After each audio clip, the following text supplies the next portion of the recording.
આપ સૌને મારા સાદર પ્રણામ। આપણી આ ચેનલમાં આપ સૌનું ભાવભર્યું સ્વાગત છે। આજે શ્રાવણ સુદ 11 એટલે કે પુત્રદા એકાદશી છે। આજના દિવસે સવારે વહેલા ઉઠી વિષ્ણુની પૂજા કરી વિષ્ણુ સહસ્ત્ર પાઠ કરવો, જેથી પુત્રની પ્રાપ્તિ થાય છે। આ અંગે એક કથા છે। યુધિષ્ઠિરે પૂછ્યું, હે પ્રભુ, શ્રાવણના શુક્લ પક્ષમાં જે એકાદશી આવે છે તેનું વર્ણન મને કહી સંભળાવો। શ્રી કૃષ્ણ બોલ્યા, હે રાજન, પ્રાચીન કાળની વાત છે।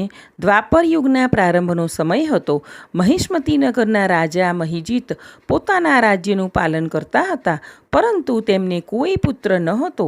તેથી તેમને પ્રજાજનો સમક્ષ બેસી આ પ્રકારે કહ્યું, હે પ્રજાજનો, આ જન્મમાં મારાથી કોઈ પાપ થયું નથી। મેં મારા ખજાનામાં અન્યાયથી કમાયેલું ધન જમા કર્યું નથી। બ્રાહ્મણો અને દેવતાઓનું ધન પણ મેં ક્યારેય લીધું નથી। પ્રજાનું સારી રીતે પુત્રવત પાલન કર્યું છે। શિષ્ટ પુરુષોનું સદાય સન્માન કર્યું છે અને કોઈને દ્વેષને પાત્ર ગણ્યા નથી। તો પછી શું કારણ છે કે જેથી મારા ઘરે આજ સુધી પુત્ર ઉત્પન્ન થયો નથી?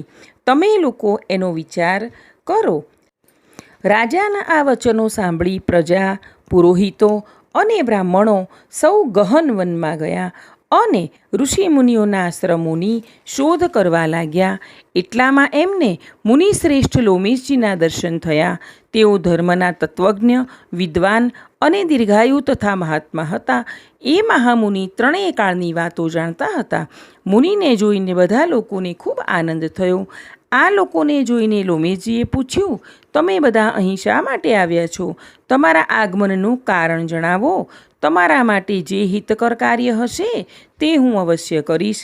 પ્રજાજનોએ કહ્યું, અમારા મહિજીત રાજાને ત્યાં કોઈ પુત્ર નથી। અમે તેમની પ્રજા છીએ અને અમારું એમણે પુત્રની જેમ પાલન કર્યું છે। અમે સૌ રાજાને પુત્રહીન જોઈને ઘણા જ દુઃખી છીએ। અમે તપસ્યા કરવાનો દ્રઢ નિશ્ચય કરીને અહીં આવ્યા છીએ। હે મહામુનિ, રાજાના સદભાગ્યે અમને આપના દર્શન થયા છે। મહાપુરુષોના દર્શનથી જ સઘળા કાર્યો સિદ્ધ થઈ જાય છે। હે મુનિ, હવે તમે અમને જણાવો કે કયું કર્મ કરવાથી અમારા રાજાને પુત્ર રત્ન પ્રાપ્ત થાય? એમની વાત સાંભળી મહર્ષિ લોમેશ બે ઘડી ધ્યાનમગ્ન થઈ ગયા। ત્યારબાદ રાજાના પૂર્વજન્મનો વૃત્તાંત જાણીને એમણે કહ્યું, હે પ્રજાજનો, તમારા રાજા પૂર્વજન્મમાં મનુષ્યનું લોહી ચૂસનાર ક્રૂર વૈશ્ય હતા। તે ગામડે ગામડે ફરીને વેપાર કરતા હતા। એક દિવસ જેઠના શુક્લ પક્ષમાં એકાદશીની તિથિએ જ્યારે બપોરના સમયે સૂર્ય તપતો હતો, ત્યારે એક ગામની સીમમાં તે જળાશયે પહોંચ્યા। પાણીથી ભરેલી વાવડી જોઈ તેમને પાણી પીવાનો વિચાર આવ્યો। એટલામાં ત્યાં વાછરડા સાથે એક ગાય આવી પહોંચી। તે તરસથી પીડિત હતી। આથી વાવડીમાં જઈને તે પાણી પીવા લાગી। વૈશ્યે પાણી પીતી ગાયને હાંકીને દૂર હટાવી દીધી અને પોતે પાણી પીધું। ગાયની આંતરડી કકળાવાના પાપ કર્મને કારણે રાજા આ સમયે પુત્રહીન થયો છે।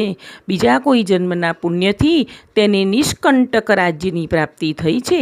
પ્રજાજનોએ આ સાંભળીને કહ્યું કે અમારા રાજાના પાપો નષ્ટ થઈ જાય અને તેમને પુત્રરત્ન પ્રાપ્ત થાય તેવો કોઈ ઉપાય બતાવો। ત્યારે લોમેશજીએ કહ્યું કે શ્રાવણ માસના શુક્લ પક્ષમાં જે એકાદશી આવે છે તે પુત્રદા નામે વિખ્યાત છે। તમે લોકો એનું વ્રત કરો અને એનું પુણ્ય તમારા રાજાને અર્પણ કરો, જેથી રાજાને ત્યાં જરૂર સંતાન થશે। બધા મુનિને નમસ્કાર કરી નગરમાં આવ્યા અને વિધિપૂર્વક પુત્રદા એકાદશીનું વ્રત કરી જાગરણ કર્યું। તેનું પુણ્ય રાજાને અર્પણ કરી દીધું। ત્યારબાદ રાણીએ તેજસ્વી પુત્રને જન્મ આપ્યો। સર્વત્ર આનંદ છવાઈ ગયો। પુત્રદા એકાદશી મનવાંછિત ફળ આપનારી છે। જેને પુત્ર નથી તેને આ એકાદશીનું વ્રત ખાસ કરવું અને બાલકૃષ્ણ શ્રી કૃષ્ણને કરગરીને સ્તુતિ કરવી। करारविन्देन पदारविन्दं मुखारविन्दे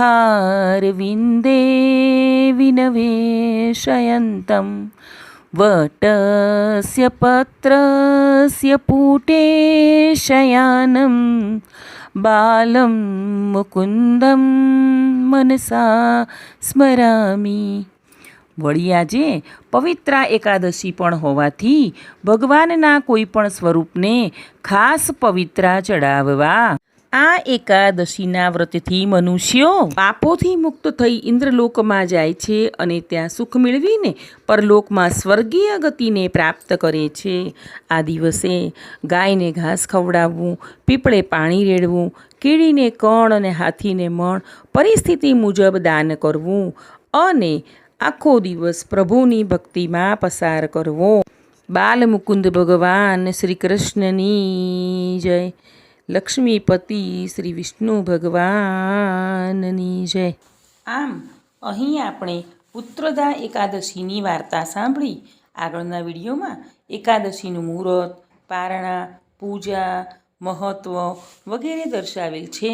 તો આશા રાખું છું કે આ બંને વિડીયોમાં થઈને આપ સૌને પુત્રદા એકાદશી અંગેની સંપૂર્ણ માહિતી મળી ગઈ હશે. મને સાંભળવા બદલ આપ સૌનો ખૂબ ખૂબ આભાર. આગળના વિડીયો જોવા માટે આપણી આ ચેનલને લાઈક, શેર અને સબસ્ક્રાઈબ કરજો.